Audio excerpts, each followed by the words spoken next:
प्रधानमंत्री नरेंद्र मोदी रोहतक में। गढ़ी सांपला में पहुंचे नरेंद्र मोदी। दीनबंधु सर छोटू राम की 64 फीट की प्रतिमा का किया अनावरण। प्रधानमंत्री ने कहा, सर छोटू राम हमेशा प्रेरणा स्रोत बने रहेंगे। रोहतक के गढ़ी सांपला में प्रधानमंत्री नरेंद्र मोदी ने किसानों के मसीहा दीनबंधु सर छोटू राम की 64 फीट ऊंची प्रतिमा का अनावरण किया। वहीं जिला सोनीपत के बड़ी क्षेत्र में निर्मित की जाने वाली रेल कोच फैक्ट्री की आधारशिला भी रखी। दीनबंधु सर छोटू राम को नमन करते हुए प्रधानमंत्री ने कहा कि सर छोटू राम हमेशा प्रेरणा स्रोत बने रहेंगे। प्रतिमा अनावरण के उपरांत प्रधानमंत्री दीनबंधु स्मृति रैली को भी संबोधित करते हुए कह रहे थे कि सर छोटू राम ने ऐसे समय में किसान, गरीब और मेहनतकश की लड़ाई लड़ी जब किसान के लिए खेती करना मुश्किल हो रहा था। किसान और मेहनतकश पर अत्याचार हो रहे थे। किसान की बात करना आसान नहीं था, लेकिन सर छोटू राम ने किसानों की आवाज को बुलंद करते हुए उन्हें संगठित किया और उनकी आवाज उठाई। माननीय प्रधानमंत्री महोदय,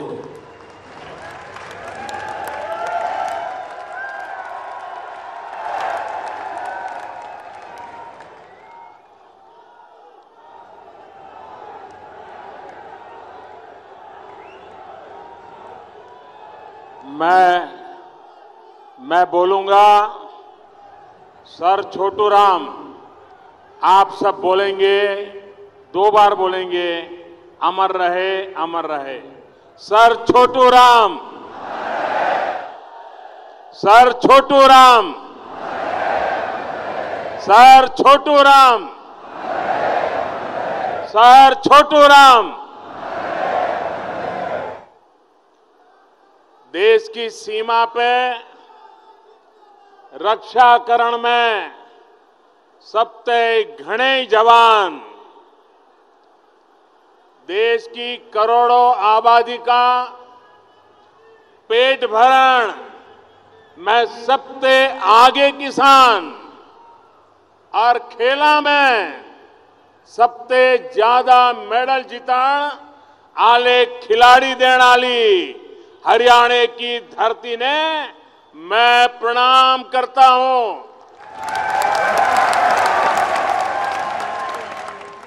देश का नाम स्वाभिमान बढ़ाने में सबसे आगे रहने में हरियाणवियों का कोई मुकाबला नहीं से।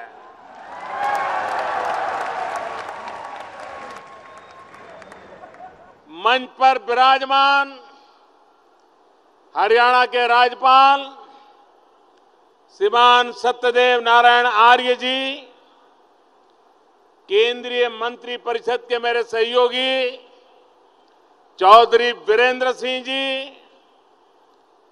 श्री कृष्णपाल गुर्जर जी, हरियाणा के लोकप्रिय मुख्यमंत्री श्रीमान मनोहर लाल जी, जम्मू कश्मीर के राज्यपाल श्रीमान सतपाल मलिक जी, हिमाचल प्रदेश के राज्यपाल और इसी धरती के संतान श्री आचार्य देवव्रत जी, हरियाणा सरकार में मंत्री हमारे पुराने साथी भाई ओपी धनखड़ जी, विधायक श्री सुभाष बराला जी और हरियाणा के साथ ही पंजाब और राजस्थान से आए मेरे प्यारे भाई और बहनों, मैं आज मारे दीनबंधु छोटू राम की मूर्ति थमने सौंपण आया सू। इससे बड़ा मेरे खातर खुशी का कौन सा दिन हो सके हो। साथियों, ये मेरा सौभाग्य है कि आज मुझे उस सांपला में किसानों की आवाज, किसानों के मसीहा, रहबरे आजम दीनबंधु चौधरी छोटूराम जी की इतनी भव्य और विशाल प्रतिमा का अनावरण करने का अवसर मिला। यहां इस सभा में आने से पहले मैं चौधरी छोटूराम जी की याद में बने संग्रहालय में भी गया था। अब इस संग्रहालय के साथ ही हरियाणा की सबसे ऊंची प्रतिमा सांपला रोहतक की एक और पहचान बन गई है। और मेरा सौभाग्य है कि इसी अक्टूबर महीने में किसानों के मसीहा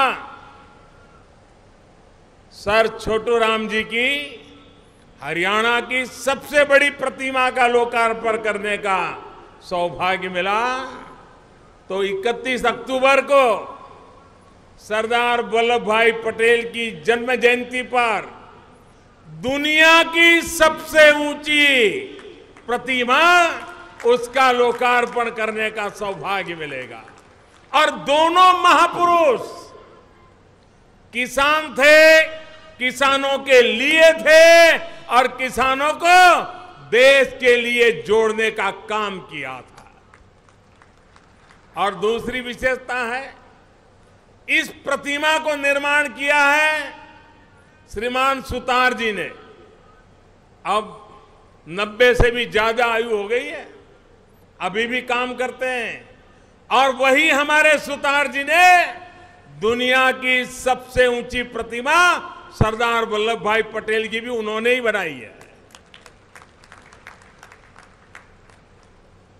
मैं हरियाणा, राजस्थान और पंजाब के साथ साथ पूरे देश के हमारे सभी जागरूक नागरिकों को बधाई देता हूं।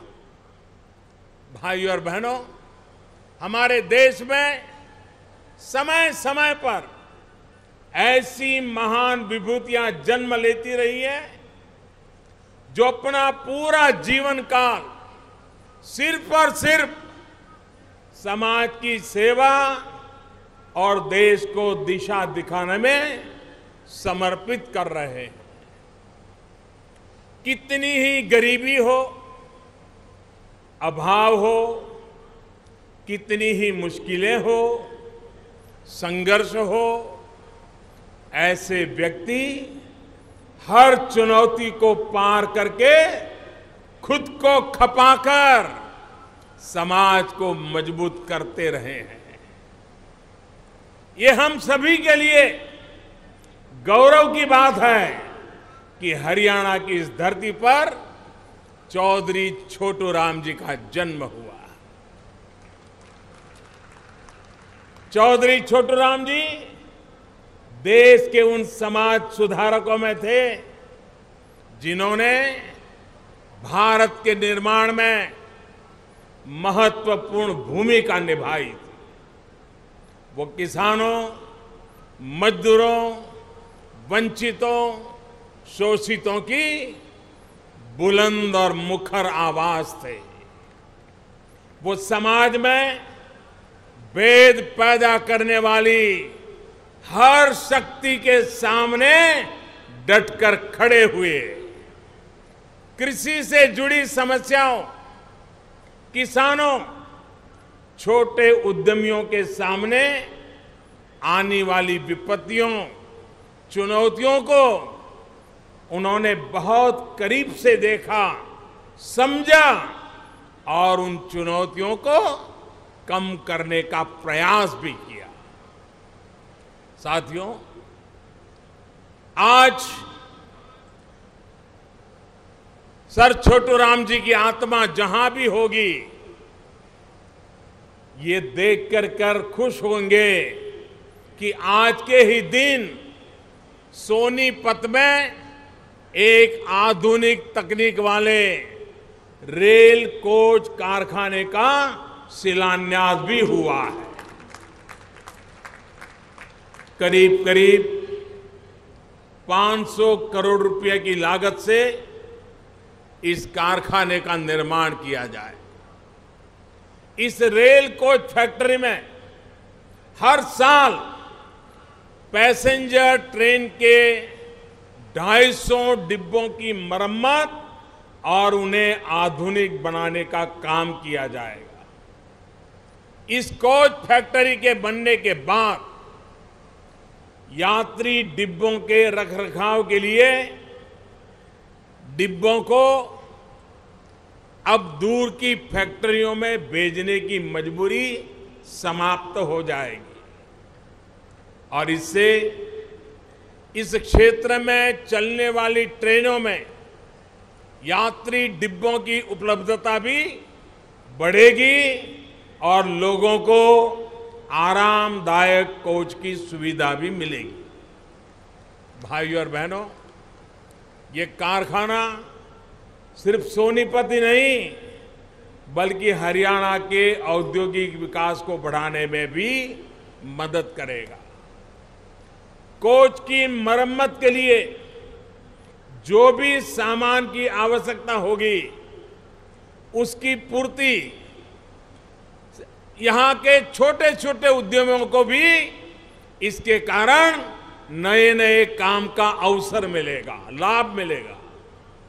चाहे सीट कवर हो, पंखे हो, बिजली की फिटिंग हो, कोच में लगने वाली तमाम सुविधाएं हो, उन्हें मुहैया कराने का बड़ा अवसर हरियाणा के छोटे मोटे उद्यमियों को मिलेगा।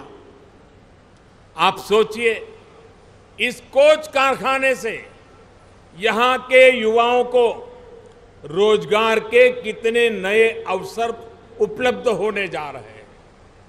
इस कारखाने का एक और लाभ होगा, यहां के इंजीनियर और टेक्नीशियनों को इस कारखाने की वजह से रेल कोच की मरम्मत के क्षेत्र में लोकल एक्सपर्टीज भी विकसित होगी। यानी यहां के इंजीनियर टेक्नीशियन इस कारखाने की वजह से एक अलग ही तरह की विशेषता और विशेषज्ञता हासिल करेंगे। आने वाले दिनों में यहां के एक्सपर्ट देश के दूसरे हिस्सों में जाकर भी अपनी विशेषज्ञता का लाभ देश को दे पाएंगे। साथियों, ये मेरा सौभाग्य रहा कि मुझे कई वर्षों तक हरियाणा में काम करने का मौका मिला और जब मैं यहां पार्टी का काम करता था तो शायद ही कोई दिन ऐसा जाता हो कि मुझे कोई न कोई व्यक्ति सर छोटू राम जी के संबंध में, उनकी महानता के संबंध में कोई न कोई प्रसंग न सुनाता हो। उनके बारे में जो कुछ भी मैंने पढ़ा सुना वो उस हर व्यक्ति को प्रेरित करने वाला है जो चुनौतियों का मुकाबला कर देश और समाज के लिए कुछ करना चाहता है। यही रोहतक में चौधरी साहब ने कहा था कि मेरे लिए किसान गरीबी का भी प्रतीक है और अंग्रेजी सेना के अत्याचार के खिलाफ झंडा बुलंद करने वाला ये सैनिक भी है। ये सर छोटू राम के शब्द थे। साथियों, आज हरियाणा में ऐसा कोई गांव नहीं जहां का कोई सदस्य सेना से न जुड़ा हुआ हो। सेना से जुड़कर देश सेवा का ये भाव जागृत करने का श्रेय काफी हद तक दीनबंधु छोटूराम जी को जाता है।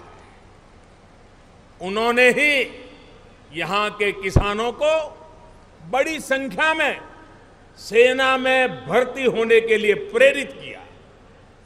प्रथम विश्व युद्ध के दौरान यहां के अनेक सैनिक विश्व शांति के लिए लड़े थे। साथियों, अपने जीवन में वो स्वतंत्र भारत को नहीं देख पाए, लेकिन भारत की चुनौतियों की, उसकी आशाओं, उसकी आकांक्षाओं और उसकी आवश्यकताओं को उन्होंने बखूबी समझा था।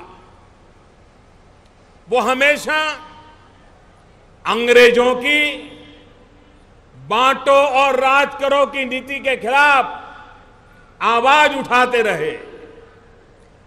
चौधरी छोटूराम जी ने और उनके इन्हीं विचारों की वजह से राजनीति की हर धारा में सर छोटूराम जी का सम्मान होता था। उनका कद, उनका व्यक्तित्व कितना बड़ा था, इसका अंदाज इस बात से लग सकता है कि सरदार पटेल ने एक बार सर छोटूराम के लिए कहा था, और मैं मानता हूं हरियाणा का हर नागरिक इस वाक्य पर गर्व कर सकता है।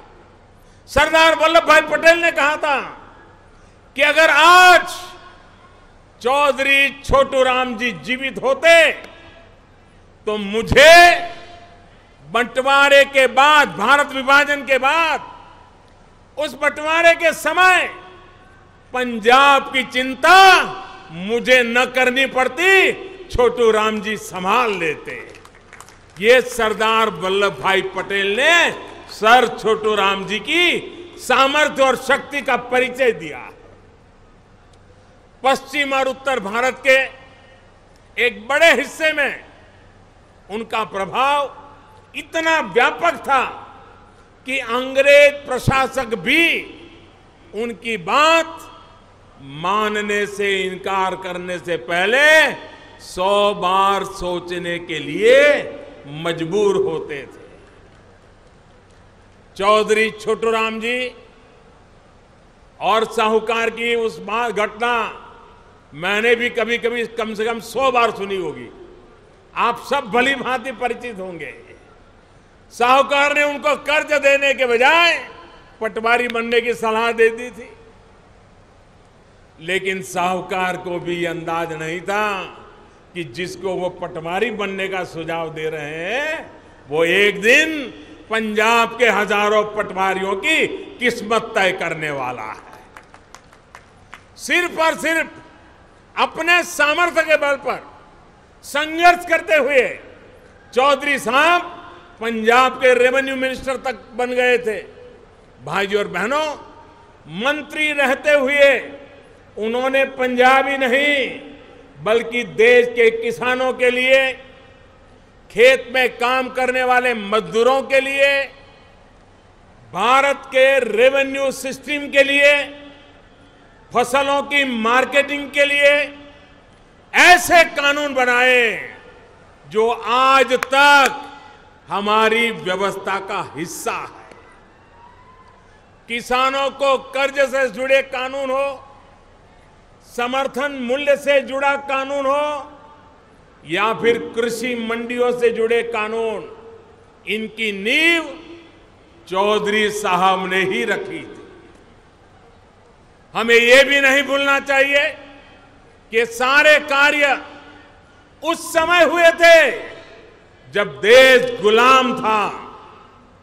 चौधरी साहब के सामने तमाम तरह की सीमाएं थी, लेकिन बावजूद उसके उन्होंने किसानों के लिए न सिर्फ सोचा बल्कि करके भी दिखाया। वो एग्रो इंडस्ट्रीज को बढ़ाने के भी प्रबल पक्षधर रहे। उस दौर में भी उन्होंने कॉटेज इंडस्ट्रीज, लघु उद्योगों को मजबूत करने पर बल दिया था। वो उद्यमियों को निरंतर प्रेरित करते थे कि देश के किसानों से जुड़े एग्रीकल्चर सेक्टर से हर किसी ने जुड़ना चाहिए।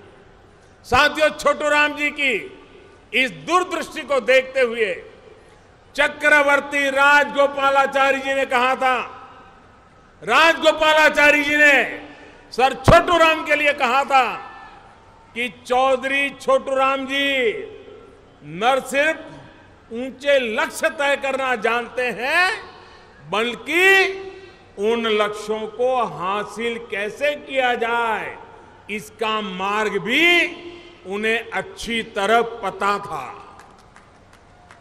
भाई और बहनों, देश में बहुत से लोगों को तो ये तक पता नहीं होगा कि ये जो भाखड़ा बांध है, ये जो भाखड़ा बांध है, इसकी असली सोच चौधरी साहब की ही थी। उन्होंने ही बिलासपुर के राजा के साथ भाखड़ा बांध पर हस्ताक्षर किए थे।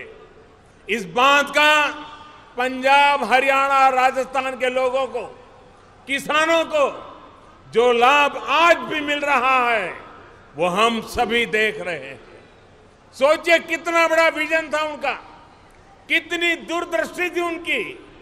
साथियों, जिस व्यक्ति ने देश के लिए इतना कुछ किया, इतने व्यापक सुधार किए, ऐसा विजन सामने रखा, उसके बारे में जानना समझना हर व्यक्ति का हक है, अधिकार है। कई बार तो मुझे हैरानी होती है कि इतने महान व्यक्तित्व को एक क्षेत्र के दायरों में ही सीमित क्यों किया गया। मेरा मानना है कि इससे चौधरी साहब के कद पर तो कोई असर नहीं पड़ा, लेकिन देश की अनेक पीढ़ियां उनके जीवन से सीख लेने से वंचित रह गई। भाई और बहनों, हमारी सरकार देश के लिए अपना जीवन समर्पित करने वाले प्रत्येक व्यक्ति का मान बढ़ाने का काम कर रही है। बीते 4 वर्षों से न सिर्फ महान व्यक्तित्वों का सम्मान देने का काम हो रहा है, बल्कि उनके दिखाए रास्तों को विस्तार भी दिया जा रहा है। किसानों को, छोटे उद्यमियों को मदद के लिए साहूकारों के भरोसे ना रहना पड़े, इसके लिए बैंकों के दरवाजे खोल के रखे गए हैं। जनधन योजना के तहत हरियाणा के भी करीब 66.5 लाख भाई बहनों के खाते खोले गए हैं। सरकार द्वारा सहकारी बैंकों से ऋण लेना और आसान किया गया है। हाल में ही इंडिया पोस्ट पेमेंट बैंक भी शुरू हुआ है।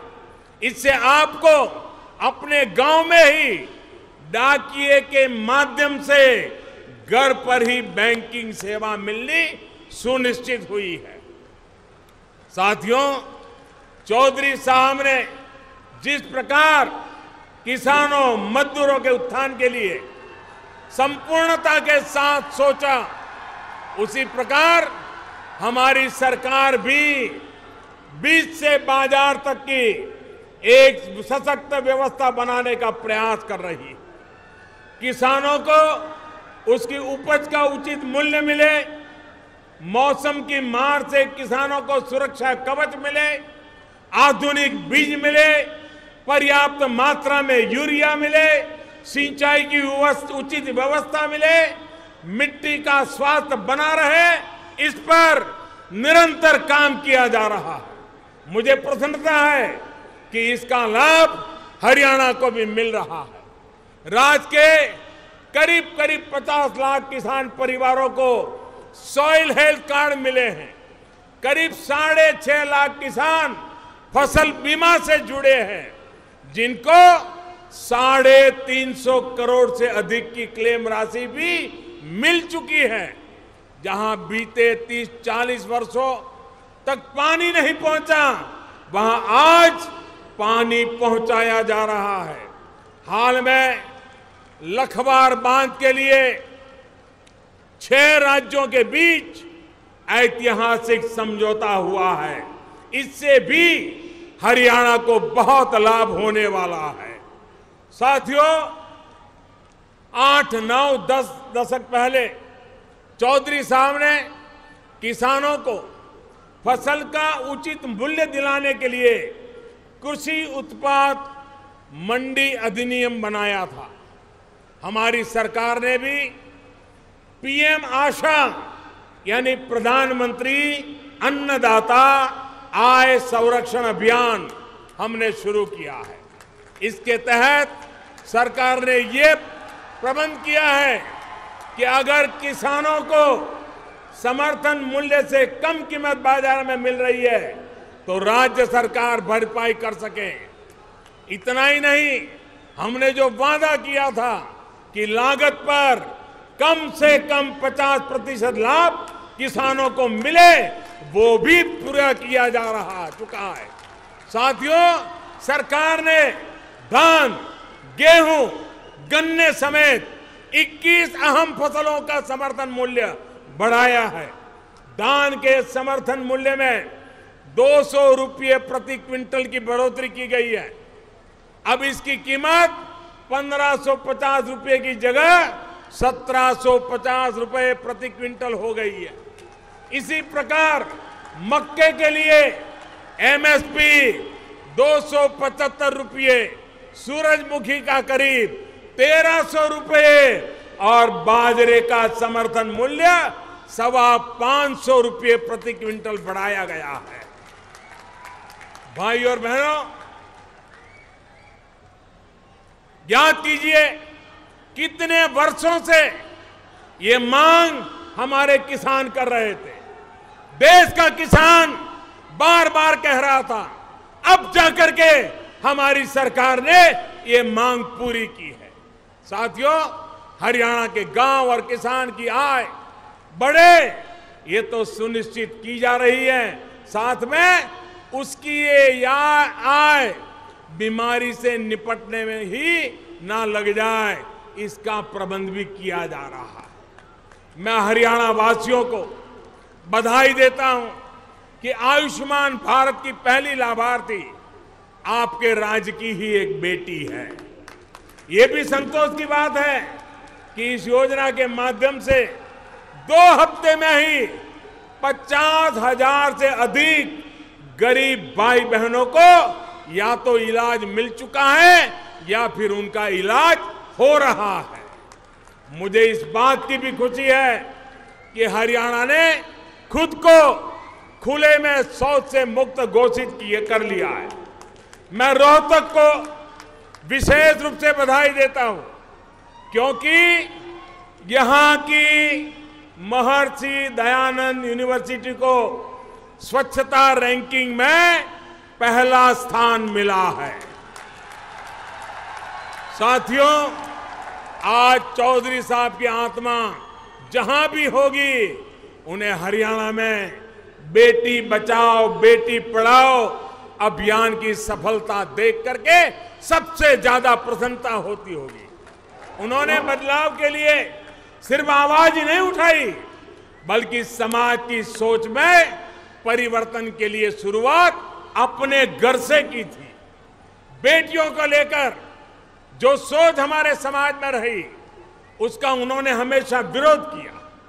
यही कारण है कि समाज के हर दबाव के बावजूद वो अपनी 2 बेटियों के साथ हमेशा मजबूती के साथ खड़े रहे। भाइयों और बहनों, आज जब हरियाणा के छोटे छोटे गांवों में पैदा हुई बेटियां विश्व मंचों पर देश का गौरव बढ़ा रही है, हरियाणा के युवा भारत को खेलों में विश्व शक्ति बनाने के लिए जुटे हैं, जब देश के गरीब से गरीब परिवारों के युवा आगे बढ़ रहे हैं, तब लगता है कि हम चौधरी साहब के सपनों को साकार करने की तरफ तेज गति से आगे बढ़ रहे हैं। साथियों, आज हरियाणा देश के विकास को गति दे रहा है। ये गति निरंतर तेज हो, इसके लिए हम सभी को काम करना है। यही संदेश चौधरी छोटू राम जी का हम सभी के लिए है। सामाजिक समरसता और राष्ट्रीय एकता के लिए समर्पित राष्ट्र पुरुष को सच्ची श्रद्धांजलि तभी होगी जब हम मिलकर के उनके सपनों का भारत बनाएंगे, नया भारत बनाएंगे। कुछ दिनों में हरियाणा दिवस भी आने वाला है।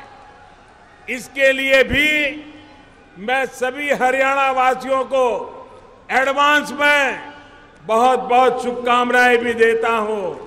और आप सब इतनी विशाल संख्या में और सर छोटू राम जी को श्रद्धांजलि देने आए, इसके लिए मैं आप सबका हृदय से धन्यवाद करता हूं। बहुत बहुत धन्यवाद। जिस तरह सर छोटू राम की किसान को मजबूत करने की सोच थी, उसी के अनुरूप प्रदेश में पिछले 4 वर्षों में किसान को मजबूत करते हुए किसान हित में अनेक बड़े फैसले लिए गए हैं। देश में भी किसान मजबूत हुआ है, लेकिन अभी किसान के लिए बहुत कुछ करना बाकी है ताकि देश की आबादी में 50% हिस्सेदारी रखने वाला किसान आर्थिक रूप से समृद्ध हो सके। चौधरी न्यूज एजेंसी के लिए रोहतक से रण सिंह गाढ़ा की रिपोर्ट।